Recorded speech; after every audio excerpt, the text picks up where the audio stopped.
Welcome guys, this is your friend Naruto Addict 3.0 and we are back with a new fanfic. Today's fanfic is titled, What If Naruto Married Temari and United Konoha and Suna Forever? Part 1. Don't know why but I love this pairing and also, disclaimer, I don't own Naruto or anything manga or anime related, couldn't find Temari's real last name so I used the full name of the Sand Village. Probably an overdone idea but I like it. Naruto and Temari are arranged to marry after the attack on Konoha by the Sound and Sand. Temari admittedly is quite happy with the arrangement but not Naruto. Can this two survive a one-way love in their married life? Speech. Thought. A fangirl. A. Temari was back in the hidden Sand Village and was cloud watching. Now normally she didn't do this but since the attack on the Hidden Leaf Village she had gained an infatuation with a boy. Anyone who looked at her behavior knew it but they guessed it was the one she fought in the Chunin exam, Shikamaru, but they'd be wrong.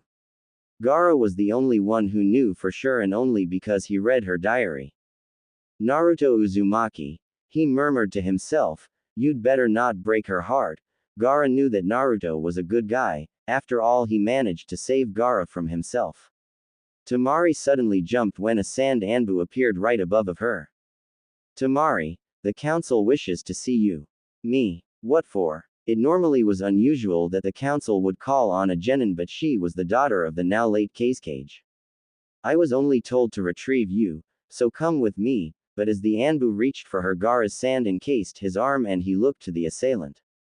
Do not touch her. Gaara spoke in almost a whisper to show that he was serious, I will escort her, and with that he released the anbu, and the anbu not ready to die retreated. Temari was smiling at her little brother. She couldn't help but feel happy he hadn't killed anything in a while and also had become very protective of her and Kankuro. As the three walked through the halls they could feel the air get more and more intense as if a death sentence was being issued. Do you guys feel that? Kankuro said as the air gave a dreaded feel like when Gaara released his demon. Yeah, came Gaara's monotone. As bad as it felt for the other two, all Temari could do was gulp, because she knew whatever the council wanted it had to with her. It only got worse when they entered. All the counselors themselves looked nervous. At the center of the table was the temporary head counselor acting as a substitute for the Cage. He was by far the oldest, still fairly tall. He was bald but his beard reached the floor even when standing and his voice still held power despite the deception the years have had on him. Temari, daughter of the Cage, do you know why we called you? His booming voice demanded. She simply shook her head. We have called you in regard to the state of Suna. After the discovery of the late Cage we tried to re-establish the alliance between us and Konoha. With their lack of a Hokage and our lack of a Cage, they refused on answering until they appointed a new Hokage or at least until we sent a different sort of treaty to their council. What do you mean, head counselor? Temari felt something bad was coming but she knew it might just be superstition from her years of ninja training. First there is more to this. Do you remember your report on a Naruto Uzumaki? At this Temari nodded. I've had my personal research team look into him. At the Konoha Academy he scored the lowest in everything up to the graduation exam. Temari's eye began to twitch. How could he use Jonin level jutsu when he couldn't even use Academy level ones?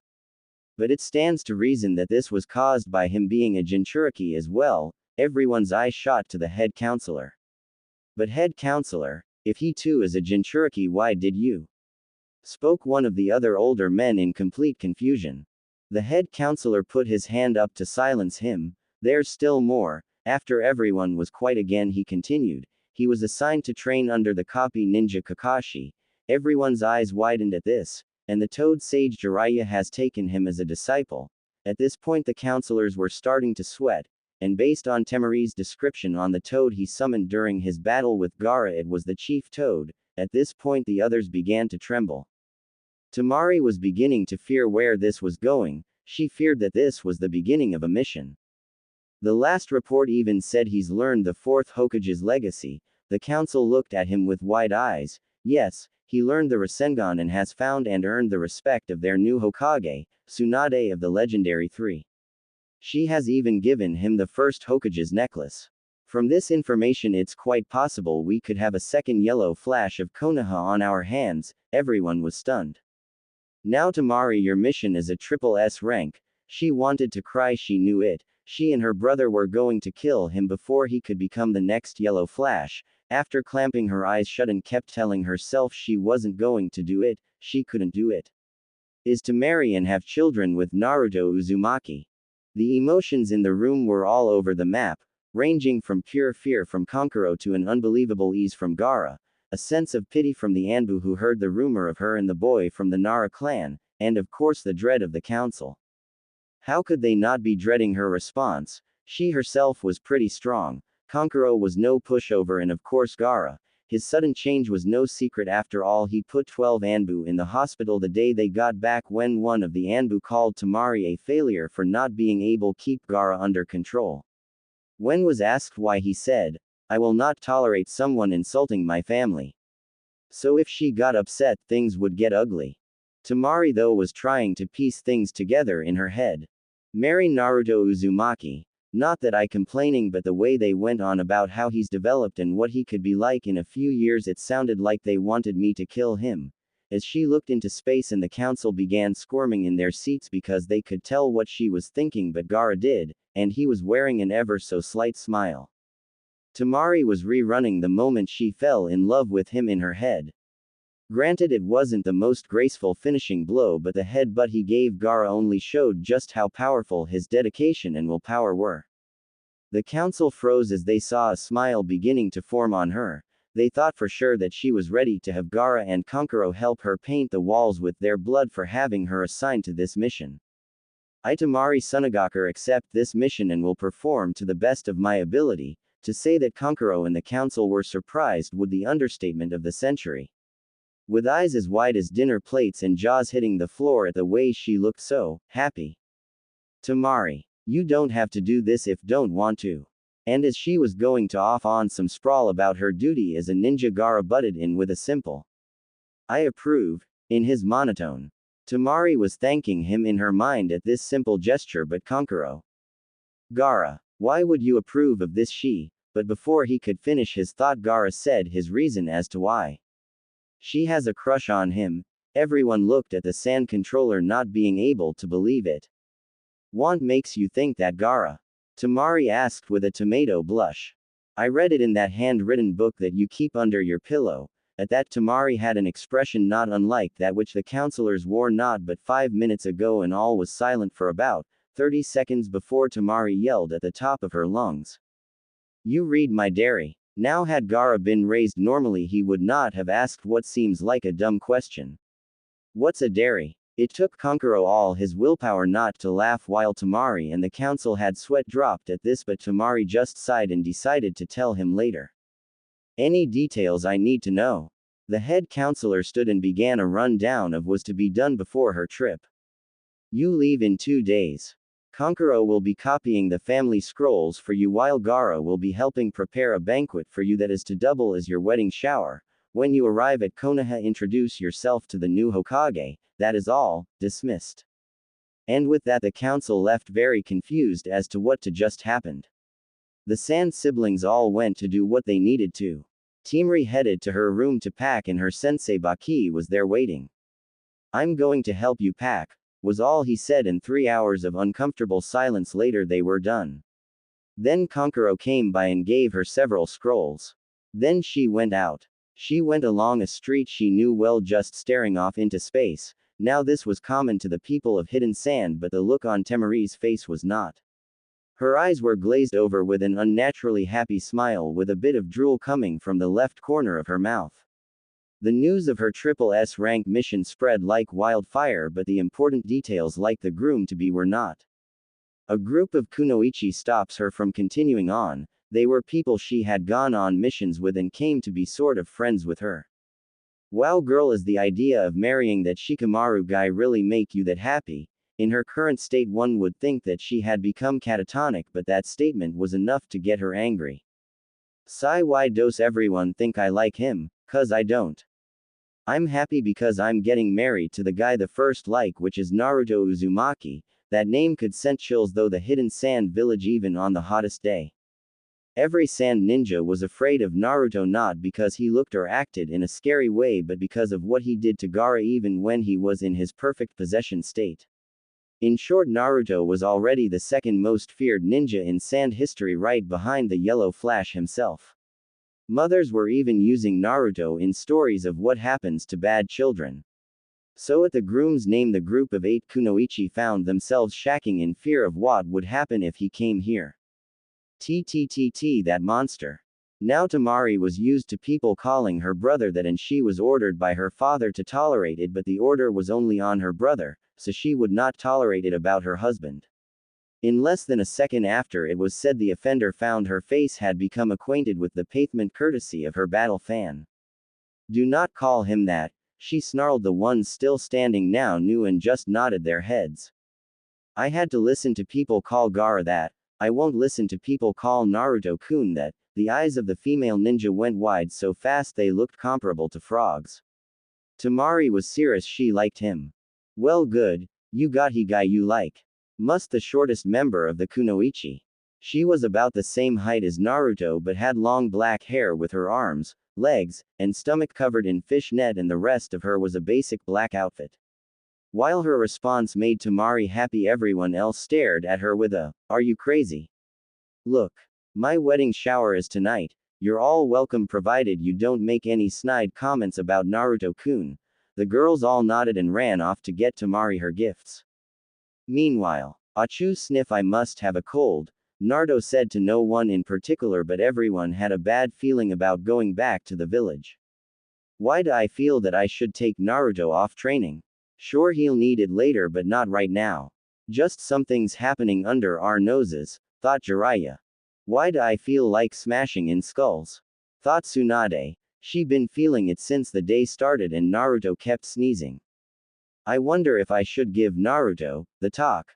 I doubt anyone else has and I'm getting a weird feeling, Shuzune thought. Weird thoughts for sure but she kept getting the idea that he needed it soon.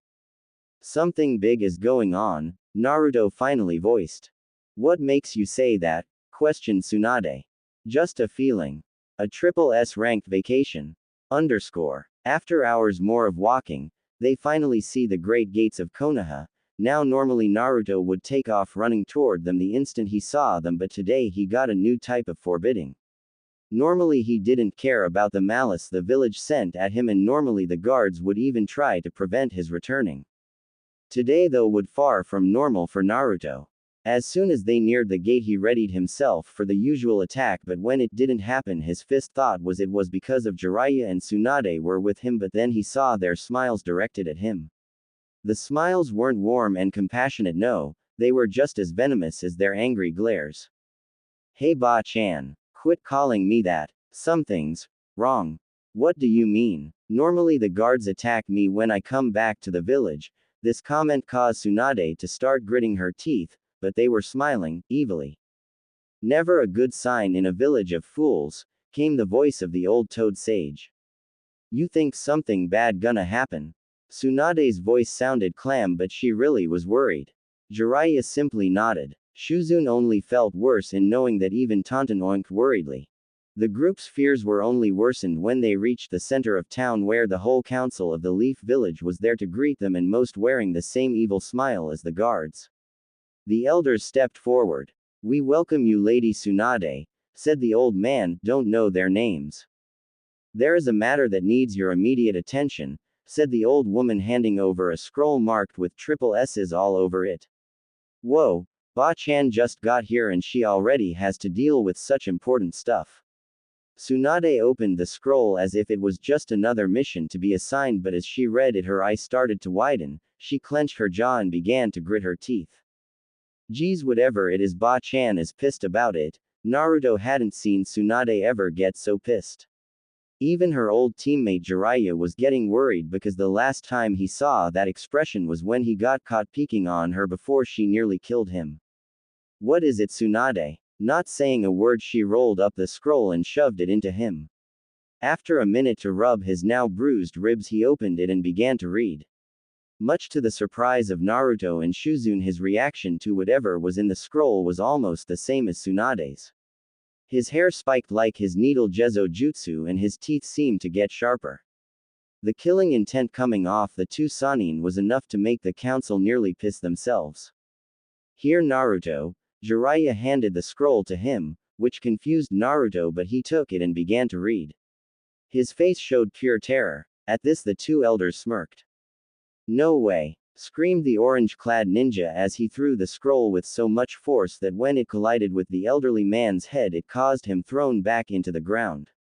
Before anyone could do any more, Naruto took off at Shunshi level speed. The council members who voted to force this arrangement were about to go after Naruto until they heard the head of the Nara clan tell Tsunade how each person voted. They looked to their fifth Hokage and she was wearing an evil grin and cracking her knuckles. They all called to Jiraiya for help.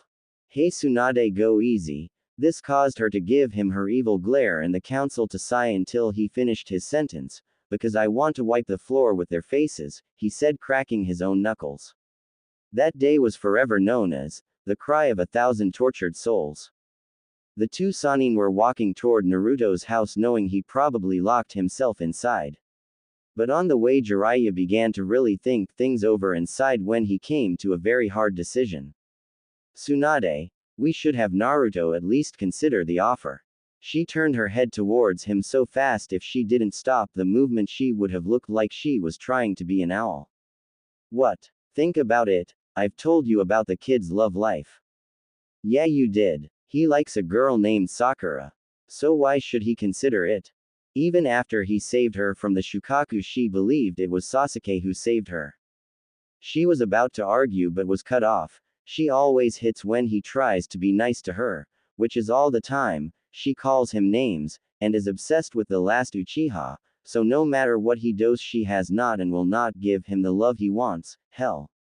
The love he deserves. Tsunade fell silent. If all that was true then Naruto really should at least consider it, she thought for a while longer while they walked. "Hey Jiraiya. Yes. What do you think of a vacation?"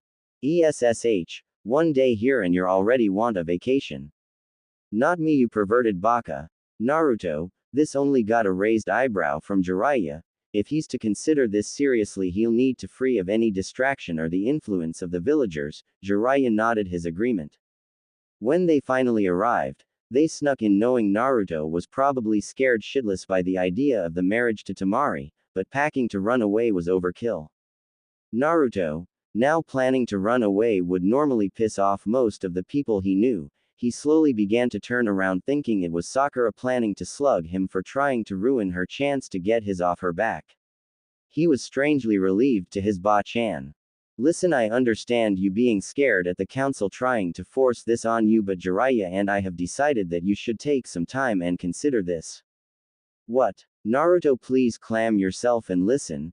Naruto did as he was asked to before Tsunade continued. "I've heard all about Sakura and everything you always overlook in your infatuation with her." Naruto scrunched up his face in anger.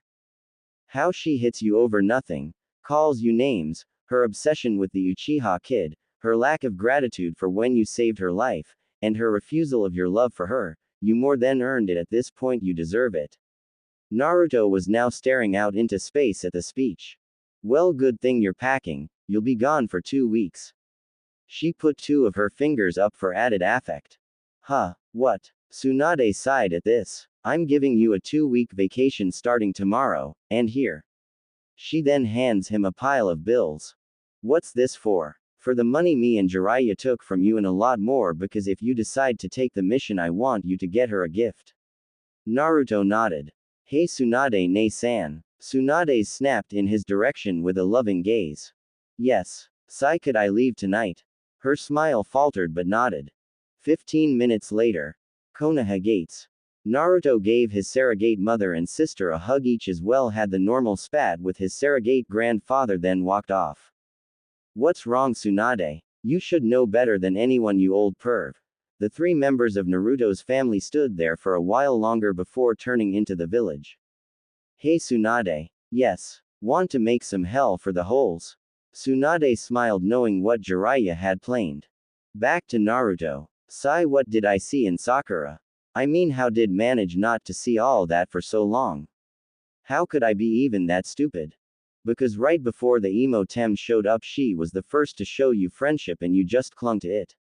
What? That's it. Yep, sorry. It's not your fault. I was being stupid. Everyone wants the stupid Uchiha just because of a bloodline. Want me to give you a bloodline? You can do that. Naruto was glad that he learned to speak in his head, cause if anyone had walked past him they would think he was nuts. Yeah, you see, I feel kind of bad for you, so I'll give one better than the Uchiha. It'll be ready by tomorrow. Anything I should know? Yeah, since I'm giving you a bloodline I have to remake your entire body from scratch. Huh. Basically I'm tearing you apart on a genetic level, something even your Hokage couldn't do. Will it hurt? No. How can I trust you? 2 reasons. 1. Demons can't lie, and 2. I've already started. Wow, anything else? Your hair will be longer and your eye will be pure blue. Why's that? Because you're basically being born again, and the eyes is Bekasu. You need a sign of your new bloodline. Cool, thanks. No problem. Oh, and I think you should marry the other girl.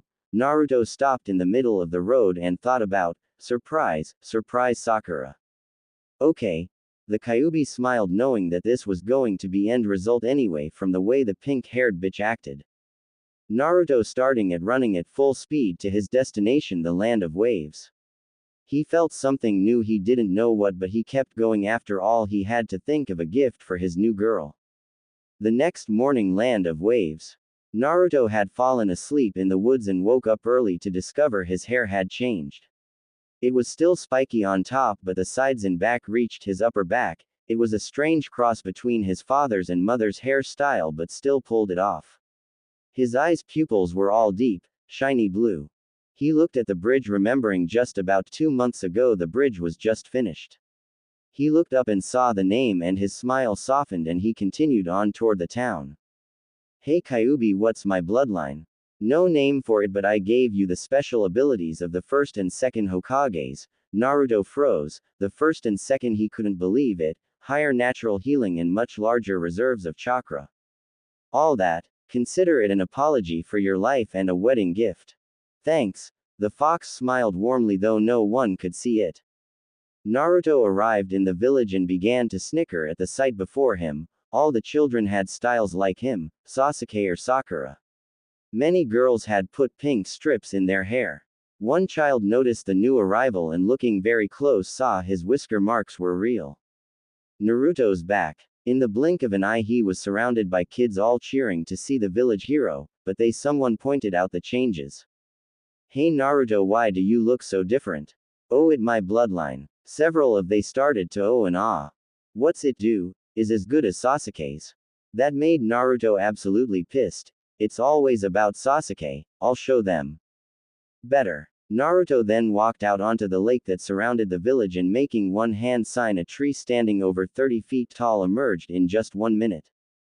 This sent waves of astonishment, though not only the kids but the adults who had gathered. After reaching the shore again, Naruto threw a kunai with 3 explosive tags on it. When it made contact, the kunai caused a massive explosion. When the dust settled, it reveled. The tree didn't even have a scratch on it, once again causing great shock to the people. Then suddenly turning around, gathered water around his arm without using any hand signs and performed the second Hokage's legendary move, hardened water drill, reducing the tree to nothing but slivers of wood. The village stared at the orange-clad hero, who was more powerful than ever. Is that really you, Naruto? Asked a little voice that Naruto to be Inari. Tazuna. Yo, Inari, been a while, how things been? Inari said nothing and continued to stare at his hero. Tazuna walks up with his usual stoic expression. Hey kid, things been going great for the village, but what are you doing here? I'm on a mandatory vacation before I take up a SSS rank mission for my village. Tazuna's expression was priceless to Naruto, as his jaw dropped and his eyes went wide and sweat began to pour from his temples. His reaction was understandable given that the Land of Waves mission was classified as an A- rank but now a SSS. The very idea of that scared the hell out of him. Naruto could easily see the fear in Tazuna and decided to put his mind at ease. Don't worry, it's not really dangerous, just important. What could be that important? The Hidden Leaf and Hidden Sand are trying for an alliance, but the councils of the two villages have agreed that a political marriage would make the alliance much stronger. After revealing his next mission, several of the village girls began to complain. Naruto, you're getting married, shouted one girl while another called. That's no fair. I wanted to marry Naruto. Several other similar cries made Naruto give a small smile. I never would have guessed that I'd be popular with girls of any village, even if they're just kids. Hey, pervy sage would have a field day if he learned of this. Hey Tazuna, do you any good weapon makers? Yeah, why, I've decided even if this marriage is being forced on us, the least I can do for her is treat it like a real one. All of the adults in the village smiled at the 13-year-old ninja. He was being serious to a girl he was being forced to marry. That sort of commitment was rare these days, so they could only hold more respect for his decision. This way, and the two of them walked off to find the smith. Hey people, chapter 3. Though I like the idea of adding ice, I think at that point it is just too much. Sorry for making the Kyuubi out of character, and hey, I want you readers to vote in my upcoming poll of whether or not I should make this story a harem. Disclaimer. I don't own Naruto Sob. Speech. Thought. Genjutsu warfare. Ime skip jutsu. A week after arriving in the land waves. On the simple lake of Inari's house stood about 100 Narutos stood. Since his arrival he immersed himself in training. While his 100 or so clones did several chakra control exercises, water walking, on water meditating, needle spinning, leaf concentration, etc. The real one stood off to the side holding a Rasengan in each of his hands.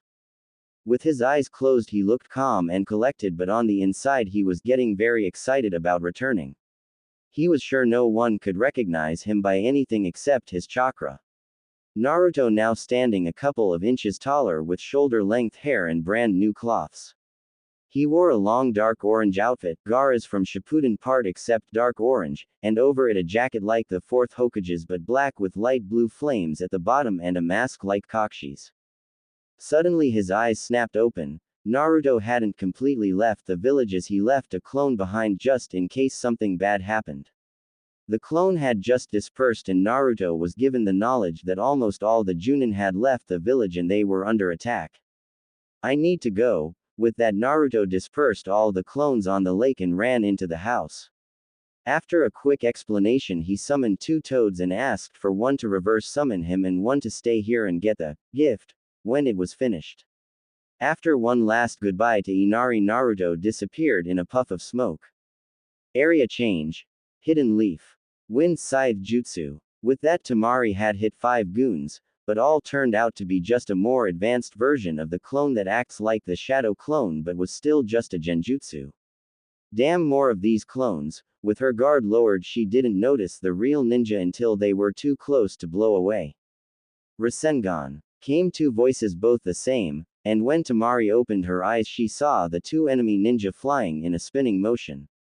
With the turn of her head she saw a speck of yellow running down the street. Naruto. She knew that the Hokage had sent him on a vacation, where to nobody knew. Area change. Hokage's manor. Tsunade was surrounded by 50 of the unusual clones and was panting. Too cowardly to face me, so you hide. Cowards we may be, but clever cowards. Tsunade's eyebrow twitched. These close had the annoying habit of completing each other's sentence. Deep forest devastation. The cry had caught both Tsunade and the enemy ninja off guard. In moments trees had grown everywhere, catching all the clones and the real one. You bastard. Let Mo go. Naruto walked slowly toward the nin while charging a Rasengan in his right hand, and with a look that promised much pain he told the enemy. How dare you attack the Hidden Leaf village? You will pay for your crime. Rasengan. Who are you? How do you know my grandfather's jutsu? And the Rasengan? Cool it, Ba-chan. Tsunade's eye once again began to twitch. Hey, no one calls me Ba-chan, expect. Naruto. After Naruto nodded, Tsunade's jaw had practically fell off her face. What happened? You look different. Naruto gave her a double-eye smile. Let's talk in your office. After all, what I have to say is S ranks assert. Tsunade nodded her understanding and got up. After entering Tsunade's office, she put security seals and sat down ready to hear Naruto's explanation. Well, after I left, I thought about what you said, and decided that you are right and moved on. The Kyuubi gave me a bloodline. I've decided to marry Temari, but I want to wait until her gift is ready. Tsunade sat and listened carefully but was a little wary of the idea of Naruto having a bloodline. Naruto, when did you get this bloodline? Before I got to my Bactian spot. Why? Sai, then news of your bloodline must have reached the council by now. I see. Area change. Konoha council room. The demon brat has gained a bloodline ability, shouted a worried civilian member.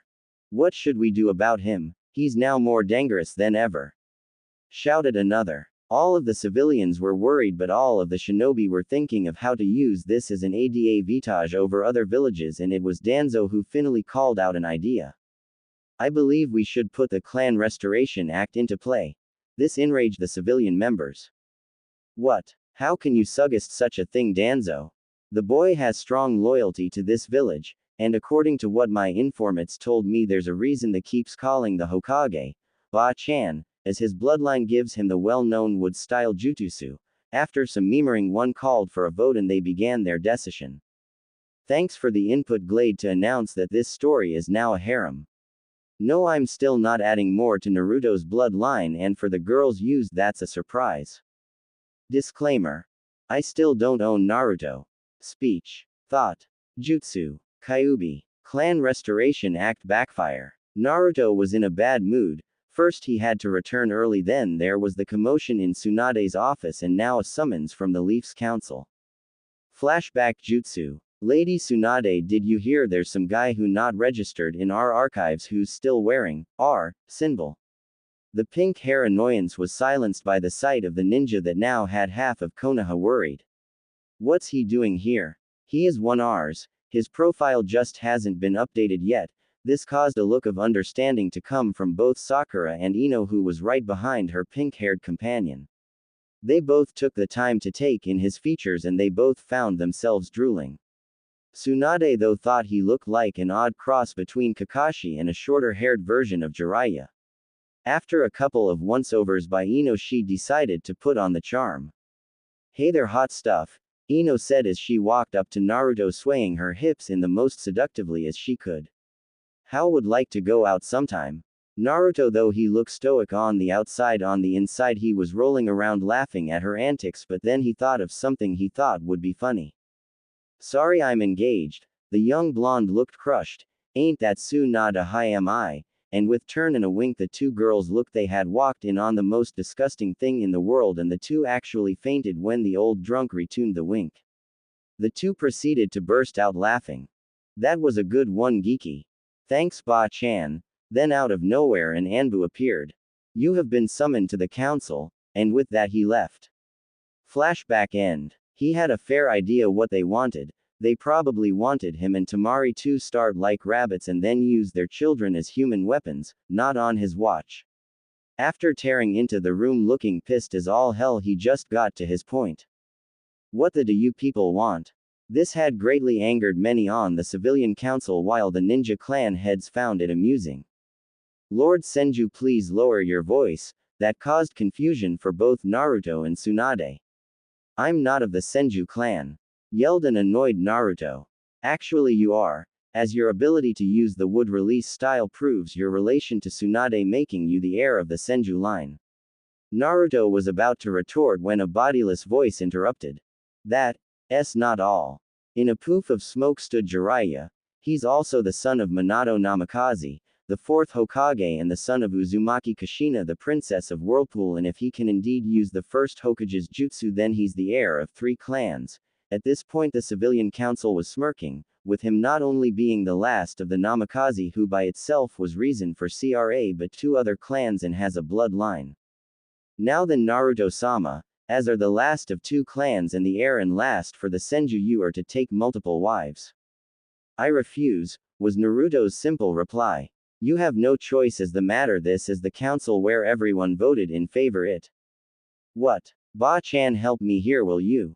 After an aspirating sigh, Tsunade replied, sorry Naruto, I still about a week before I'm going to be officially sworn in as Hokage, so until then I have no say. Naruto looked almost ill, then she even continued, even if I did have a say in this I would be for it.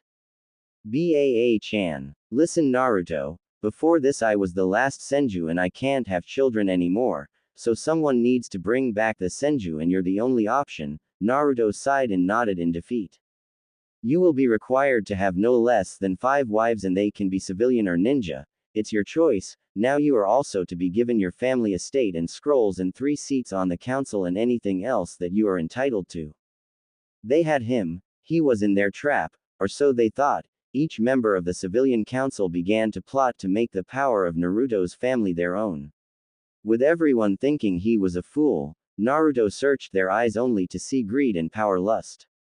The one who fit this description better than anyone else was an elderly man named Danzo, but Naruto could tell that what he wanted was slightly different than the rest. Watch out for that one kid. Why? I know he has the most power lust I've ever seen, but trust me, I think I know what he's planning. Gulp. What? To use your offspring as human weapons? Naruto froze at that, then with a moment was filled with a righteous rage. No, never. They are my children, my family. No one touches them. If they do, I'll kill them. The fox smiled at his desire to protect what was his, even if the little powerhouses weren't even conceived yet. Then tell them that, make them understand what will happen if they mess with your kids. Even during his chat with his tenant, he still heard the council continued.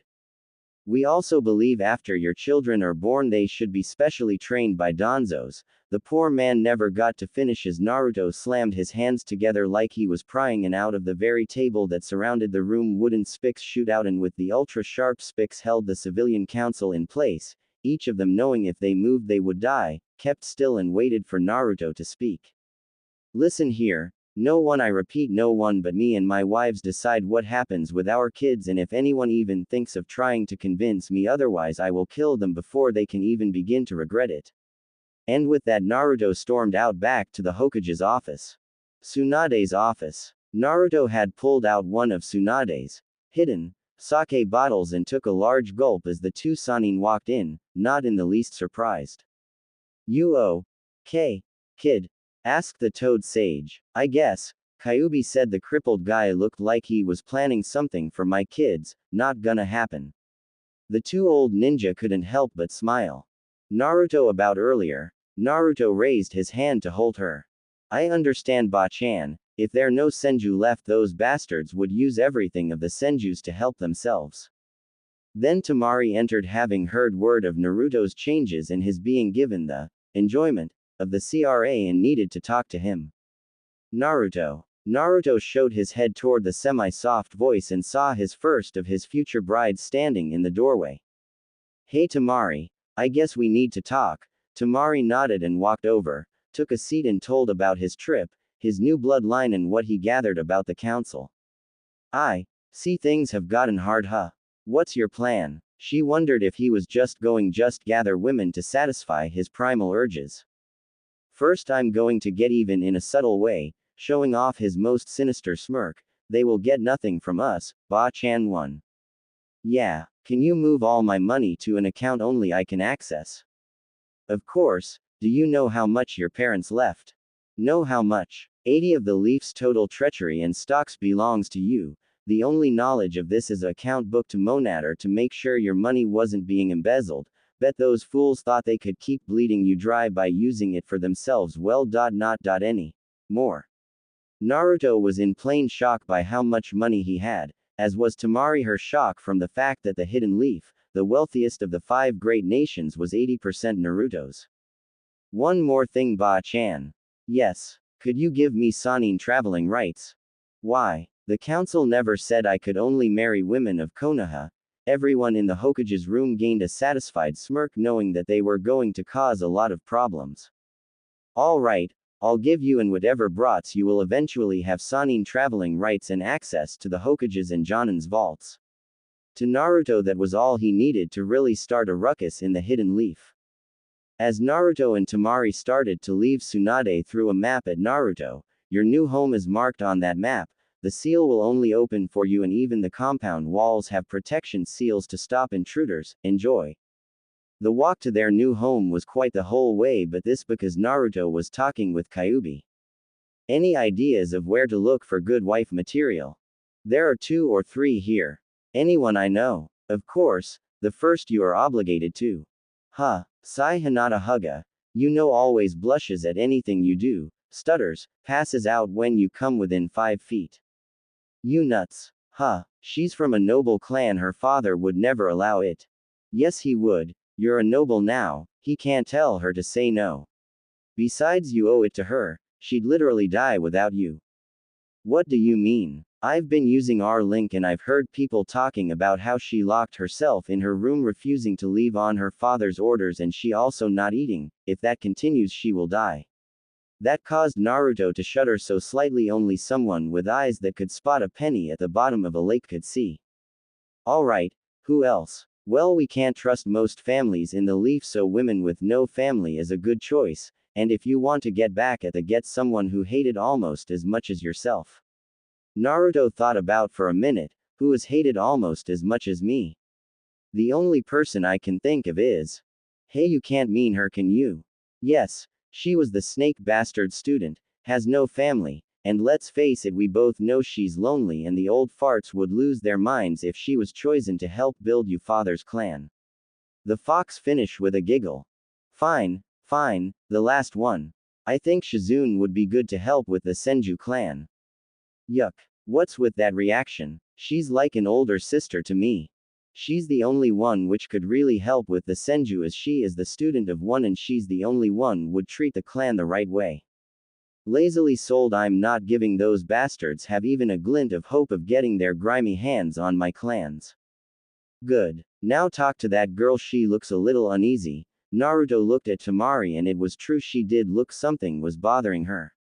At first he tried to say something, but after 2 or 3 failed attempts he put his hand on her shoulder causing her to freeze and look at him. His now all blue eye kept her from turning away. Sorry about all of this, I didn't know anything like this was going to happen. She turned around and hugged him without warning, nuzzling into his neck and kept whispering, "It's okay, and not your fault." Naruto wrapped his arms around her and led her to their new home from the outside walls. It looked small. It was practically wedged in between the Hyuga compound and the home of some rich guy fro the council. The door had a strange pattern on it. Naruto managed to piece together the idea that it was a blood seal. With the bite of his finger he wiped his blood on it. A moment later the doors swung open. Naruto and Temari were speechless. From the outside it looked tiny, but the inside was easily twice the size of the Uchiha compound. Temari was sputter some nonsense while Naruto figured it out. That's not surprising. Temari looked at him like he had grown 3 extra heads. My father was said to be a seal master and his most famous jutsu was based on time-space manipulation. Temari nodded and they went to the main house.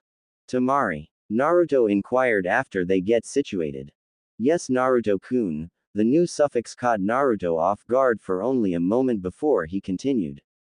I've been talking to Kyuubi and know who else I'm going to ask before we head to the sand village to inform them of the changes. Temari smiled. She had missed the sand already and wanted to see her brothers. Who did you choose? She asked a little wary as her mind wandered back to the Chunin exam when a pink-hair bitch of teammate hit him for no reason and began to pray that he didn't choose her. Hinata Hyuga, Anko Mitarashi, and Shizune. Why them? Hinata would die without me literally. Anko is hated in the village almost as much as me, and Shizune was the student of an actual Senju. After I proposed to them we'll head to sand, okay? Yeah, let's go. With that they both headed out ready to start their journey. I still don't own Naruto. Speech. Thought. Of engagements and honeymoons. Naruto and Temari walked out of the Namikaze estate just as Neji went flying out a window and crashes into the ground. Neji, what happened to you? Lady Hinata, speak to Lord Hiashi. Naruto and Temari walk into the Hyuga estate main building, see a very worn out clan head. Hey Hiashi, what's the matter? Now while most of the Hyuga clan would have been offended, he wasn't. He knew how familiar Naruto was with people and he hoped that Naruto being here would help with the Hyuga clans. Little problem. Ah, Naruto, good timing, we need your help. Huh, what wrong? It's Hinata since the news of your engagement to the sand girl she's hidden herself in her room refusing to eat. Not only that whenever someone tries to make her feel better they suffer consequences. The whole branch family has tried and all have ended up like Neji, as well as half of main branch, myself included. The one who got the worst was a fool who started off by calling you the demon child, and Hinata completely mangled his chakra network, broke his ribs and both arm, along with giving him a large concussion, and he is still in the coma she put him in. Naruto and Temari stared at him for a minute until Naruto fell over laughing. I'll be back, said Naruto as he walked off to Hinata's room. I still can't believe that little shy girl did all that, said Temari trying to image it. Hell have no fury like a woman scorned, said Hiyashi with a very dead expression. Especially when it looks like they just made a new jutsu which by looks alone could be named 640 palms. That got Temari laughing. Hinata's room. Knock knock knock. Hinata. Open up, it's me Naruto. At the mention of it being Naruto she opened her door, but only a crack. She could tell even with his new appearance that it was indeed Naruto. Hey Hinata, can we talk? She nodded. You see, some stuff happened and I've got a bloodline now, so the council its wisdom decided to put me under the CRA, and I was wondering. Hinata's eyes widened at where this conversation was going. Would you marry M? Walk. Naruto didn't even finish as he was tackled with a hug right through a wall, leaving a rather big hole. After trying to figure out what mountain hit him, he looked down to see a tangled blue mess holding onto him, and her face showed the lack of substance and fatigue. Hinata, did it really hurt you that much? Would you really have died? Naruto had taken the fox as being exaggerated, but he saw for himself that it wasn't. After taking the unconscious Hinata to her father, he told him he'd leave a clone to help her move into their new home while he went to finish his proposals. Naruto left the Hyuga household for the local dango shop to find Konoha's snake charmer. When he arrived, she was of course there eating dango and drinking red bean soup. Hey crazy, called Naruto, not using anything that could offend her and give her reason to hurt him, like snake mistress, or snake bitch, or just bitch. Hey kid, you need something? Yes actually, but please not here, it's confidential, for now. She nodded and they both took off for the most private place for them, the Forest of Death. So what's up? Asked Anko as she popped another dango into her mouth. As by now you no doubt know that I was the one to stop the invasion. She nodded. When I did so I reviled my bloodline. She nodded again, and the old bats who run the leaf found necessarily to force CRA on me. Now she was confused. You're one of only women I trust, so I ask you to please marry me. Anko sat there for a minute, then looked at the sky, then back to Naruto. Why not? She replied. But why do you trust me? We are both shunned for things that are beyond our control. Besides, I want to the look on the old bastards' faces when I name you the one to bear the next heir of the Namikaze clan. Naruto finished with a smile beneath his mask. Why would they care about that? You're the former student of the Snake Tem and they just plan hate us, and if it's you who will bear the children for their most noble clan and family of their favorite hero, they will feel insulted that it wasn't one of their daughters. Strangely, this caused Anko to smile. That's prefect. I've been trying to get back at those jerks for forever. Alright, move your stuff into the Namikaze compound and I'll be back. Sure. Then both ran off to what they needed, but had anyone got a good look at Anko's face they would have seen that she, like any to be married, was quite happy. After all, with her past she had given up on the idea that she would ever have a husband or children. Hokage's office. It was typical day in the Hokage's office, Tsunade trying to drink and avoid paperwork, while Shizune preventing her master from drinking and forcing her to do the paperwork. It was this strange balance that Naruto disturbed. Hey Ba-chan. Hey Shizune.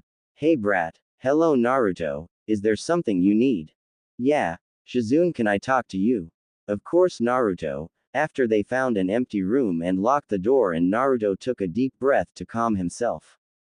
Shizune, did Tsunade inform you of the meeting yesterday? She replied in the positive. Did she tell of what they don't know? Her response was the same.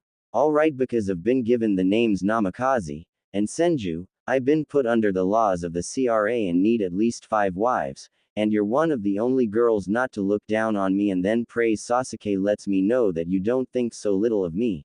She smiled at him, showing his less secure side. So would you marry me? Naruto, are you sure? Naruto, not trusting his voice, nodded. Then yes. By this point she had a Hinata blush. Gee, you guess we should tell Tsunade.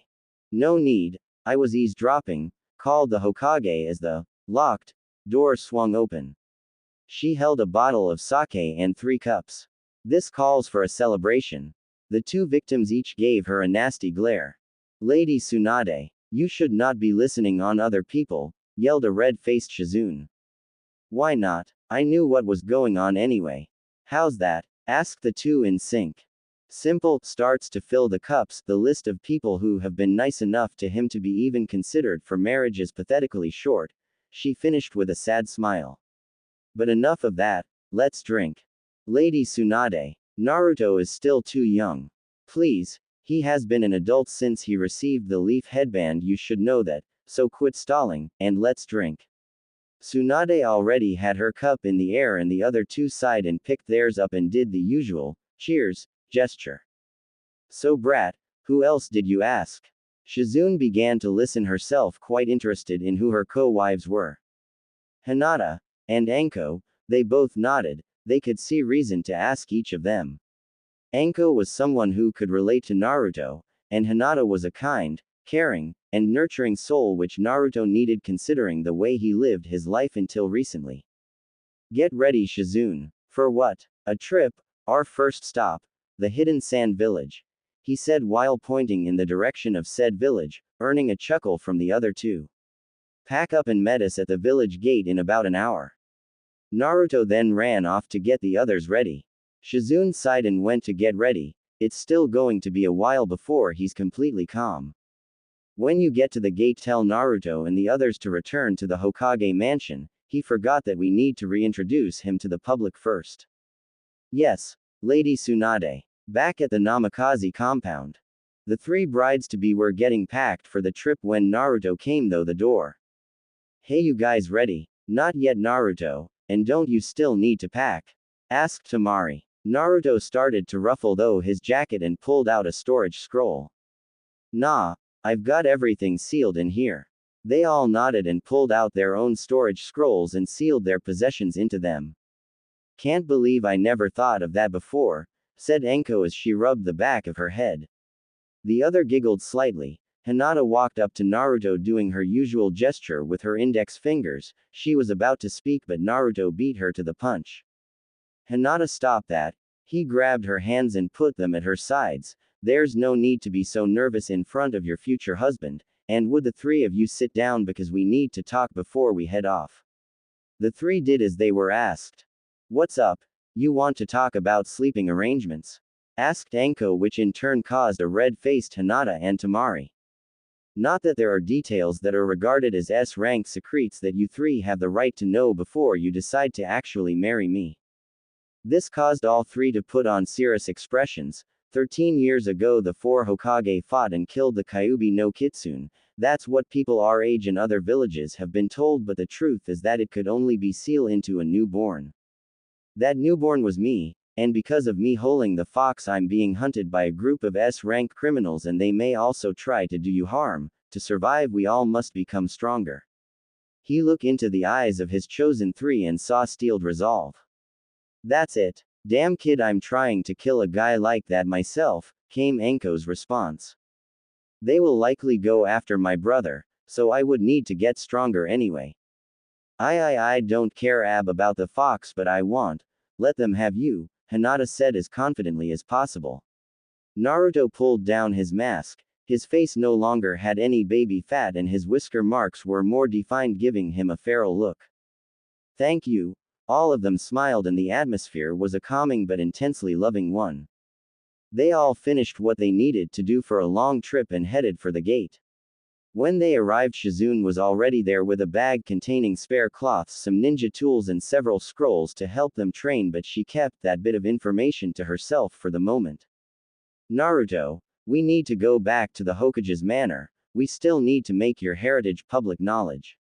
Naruto's shoulders sank. He didn't like the idea of everyone knowing, cause they would all shout things like, the demon can't be a clan head, or, how dare the demon claim to be the fourth son, nothing but depressing issues. Do we have to? I'd rather not hear the public's thought on that. Shizune sighed. She knew he wouldn't want to have that reviled while he was still here, but this way he could get the benefit of seeing the shock on the people's faces when they learned that Naruto owned almost every shop, restaurant, and the hospital itself since Naruto's father bought it so he could legally work the funds as he saw fit. Yes, we do now, come on. She grabbed his hair as she walked by to ensure that he followed. The others followed as well. Meanwhile, on Training Ground 7, with Kakashi and Sasuke, Sakura had just ran up to them as they were training. The two were extremely annoyed because Kakashi was out of the village during the invasion and Sasuke had nearly been killed after using all of his chakra. He was saved by a guy in a long black jacket with blue flames. Yes, a Naruto clone. What's the matter, Sakura? The new guy, the one who stopped the invasion, he was flirting with Lady Hokage. So he injured now? No, she flirted back. Kakashi dropped his book. It was an unwritten law, but everyone knew it. Flirt with Tsunade and you die. An ambush showed appeared out of nowhere and handed Kakashi a scroll, then disappeared. After a minute he shrugged and opened it. What does it say, Kakashi-sensei? Every resident of the Leaf, ninja or not, is to report in front of the Hokage's manor for an important announcement, no exceptions. He shrugged again and walked off for the mentioned location, and the other two followed suit. Outside the Hokage's manor, everyone in the village had gathered wondering what was going on. Tsunade's inauguration wasn't for another week. The older generations were all hoping the demon child was being thrown out. Then Tsunade and the two old advisors appeared into view. Now I know that you are all wondering why I called you here. I have something important to inform you of. We have found another descendant of the Senju clan, who is also the son the fourth Hokage and the crown prince of Whirlpool Country. The crowd was stunned. No one voiced it. No one knew that the fourth had a child, much less a wife, who was a Senju and queen of a country. It has been decided that he was to be put under the Clan Restoration Act and to marry no less than 5 wives. The purpose of me calling you today is to introduce him and the wives he has chosen so far. The older Haruno woman began to rub her hand in a very greedy manner. Everyone knew what she was thinking. Get Sakura married off to this guy and they'd have all the power anyone could hope to have. The crowd was cheering to meet the son of their hero. They won't be cheering for long, thought Naruto as his head sank. The girls saw this and tried to help him feel better. He tried. He had a reason to be depressed. The people would probably try to have him killed for claiming to be the fourth son. Very well, allow me to introduce Naruto Namikaze Uzumaki Senju and his brides-to-be. As the 5 who were mentioned appeared on the stage, the crowd had gone silent from the mention of Uzumaki. Naruto was in front of Tsunade, no mask, so they could see the evidence of who he was.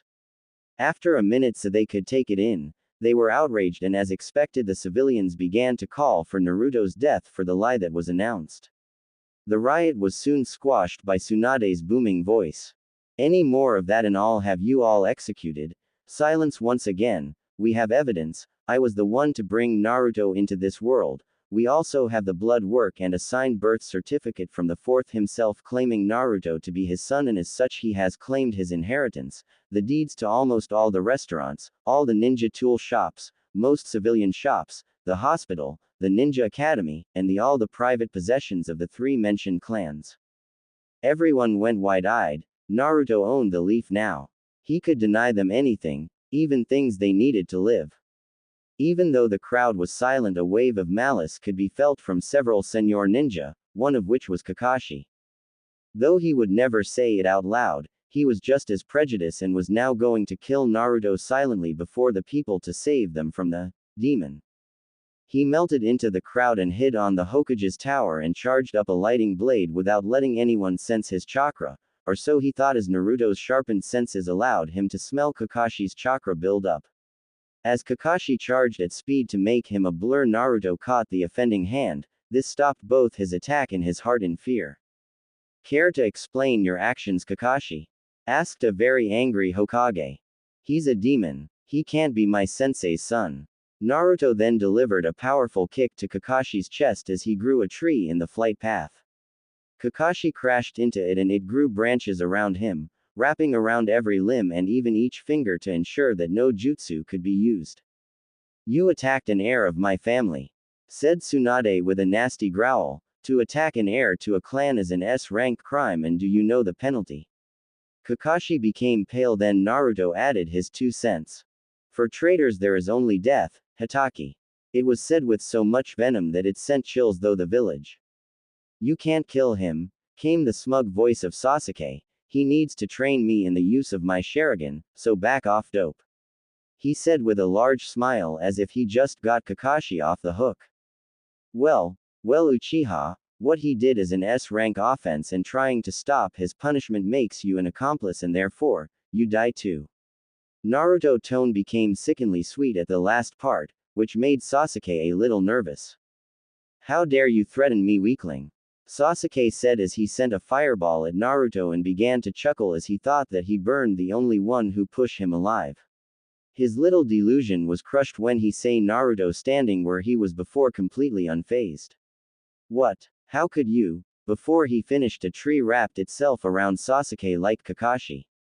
Both are traitors, huh? I should have known. Lady Hokage, allow me to kill the traitors. Tsunade smiled for only a moment, then it was gone. Though I'd love to, the council is insistent on the Uchiha's reproduction. Naruto mumbled something incoherent under his breath. Then walked to the edge of the building and looked over the silent crowd who witnessed everything. Then walked over to his wives.